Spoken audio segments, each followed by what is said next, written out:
ನಮಸ್ಕಾರ. ನಾಡಿನ ಸಮಸ್ತ ಜನತೆಗೆ ಜಗಜ್ಯೋತಿ ಬಸವೇಶ್ವರ ಜಯಂತಿಯ ಶುಭಾಶಯಗಳು.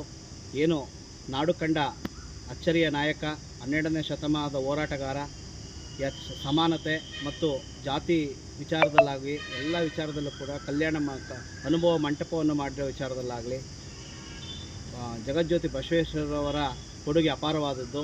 ಯಾಕೆಂದರೆ ಜಗಜ್ಯೋತಿ ಬಸವೇಶ್ವರರು ಒಂದು ಜಾತಿಗೆ ಸೀಮಿತವಾಗಿರುವಂಥ ವ್ಯಕ್ತಿಯಲ್ಲ, ಇಡೀ ಸಮಾಜಕ್ಕೆ ಸೀಮಿತವಾಗಿರುವಂಥ ವ್ಯಕ್ತಿ. ಯಾಕೆಂದರೆ ಅವತ್ತಿನ ಕಾಲದಲ್ಲೇ ಅರಳಯ್ಯನ ಮಗನಿಗೆ ಇವತ್ತು ಮದುವೆ ಮಾಡಿಸಿರೋಂಥದ್ದಾಗಿರ್ಬೋದು. ಇಂಥ ಹಲವಾರು ಸಾಮಾಜಿಕ ಕಾರಣಗಳನ್ನು, ಜಾತಿ ಪದ್ಧತಿಯನ್ನು ಹೋಗಲಾಡಿಸ್ತಕ್ಕಂಥದ್ದು, ಸ್ತ್ರೀ ಸಮಾನತೆಯನ್ನು ಎತ್ತಿಡ್ತಕ್ಕಂಥದ್ದು, ಇಂಥ ಹಲವಾರು ಕಾರ್ಯಕ್ರಮಗಳನ್ನು ಮಾಡಿರ್ತಕ್ಕಂಥ ಜಗಜ್ಯೋತಿ ಬಸವೇಶ್ವರರು ನಮ್ಮ ನಾಡಿನಲ್ಲಿ ಹುಟ್ಟಿರೋದು ನಮಗೆ ಸುಸಂಗತದ ಸಂಗತಿಯಾಗಿರ್ತಕ್ಕಂಥದ್ದು. ಯಾಕೆ ಅಂತಂದರೆ ಇವತ್ತು ಏನೋ ಬಸವ ತತ್ವದ್ದು ಕಾಯಕವೇ ಕೈಲಾಸ ಅಂತ ಹೇಳೋರೆ.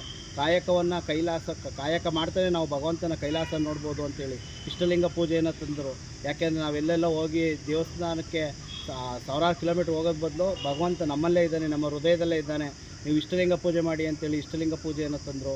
ಇಂಥ ಹಲವಾರು ಕಾರ್ಯಕ್ರಮಗಳನ್ನು ತಂದು ಇರೋದು ಒಂದು ಗಂಡು ಹೆಣ್ಣು ಎರಡೇ ಜಾತಿ, ಅವುಗಳನ್ನು ಭೇದ ಭಾವಗಳನ್ನು ಹೋಗಲಾಡಿಸಿ ಅವತ್ತಿನ ಕಾಲದ ಅಸ್ಪೃಶ್ಯತೆಯನ್ನು ನಿವಾರಣೆ ಮಾಡ್ತಕ್ಕಂಥ ಮಹಾನ್ ವ್ಯಕ್ತಿ ಅಂದರೆ ಜಗಜ್ಯೋತಿ ಬಸವೇಶ್ವರರು.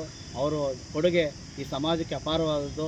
ಇವತ್ತು ಅವ್ರನ್ನ ಜ್ಞಾಪಿಸ್ತಾ ಅವರಿಗೆ ಅವರ ಅನುಯಾಯಿಗಳಾದ ನಾವುಗಳು ಅವರ ಎಲ್ಲ ಮಾರ್ಗದರ್ಶನವನ್ನು ನಮ್ಮ ಸಮಾಜಕ್ಕೆ ಅಳವಡಿಸ್ಕೋಬೇಕು, ಸರ್ಕಾರ ಅಳವಡಿಸ್ಕೋಬೇಕು, ನಾವುಗಳು ಅಳವಡಿಸ್ಕೊಂಡು ಅವರ ಅನುಯಾಯಿಯಾಗಿ ನಾವು ನಡೀತಾ ಇದ್ದೀವಿ ಅಂತೇಳಿ ಮಾತಾಡ್ತೀನಿ. ಜೈ ಕರ್ನಾಟಕ.